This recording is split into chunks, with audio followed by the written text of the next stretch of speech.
গরমের শুভেচ্ছা দিব না গো, সবাই তো হার্ট অ্যাটাক হয়ে যাচ্ছে। সকালবেলা চা খামো না, খামো হলো ঠান্ডা।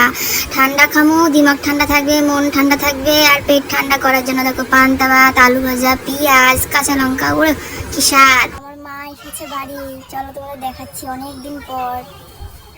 এই যে আমার দিদির একটা পোলা আগুনের গোলা, ও মাগো লেজই নাই শুধু, তাছাড়া এই সব কয়টার শুধু লেজ নাই, বুঝতে পারলা তো? দেখো 14 দিনের 8 দিনের ট্যুর ছিল, 17 দিন ট্যুরে বাড়ি আসলাম, লম্বা ট্যুর দিলাম।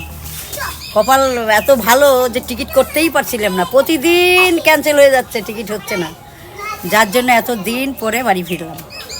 বাড়িতে তাও শান্তি শান্তি গরমে খুব লাগছে। কষ্ট, গরমে অসুস্থ হয়ে গেছে একদম। এই যে আরেকজন দেখো, শান্তি লাগছে বাড়ি এসে। বাড়ি এসে তো শান্তি, এক শান্তি, আর গাড়ির মধ্যে আর এক শান্তি। ওরে শান্তি বাবা, শান্তির জ্বালায় মনে হয় কি মরে যাবো হার্ট অ্যাটাক করে। আমি তো এখন অনেক ছোট, তাই আমার জামাইবাবু দেখো কতগুলো চকলেট পাঠাইছে, একটা না দুইটা না 100টা। তা চলো আজকের মতো টাটা।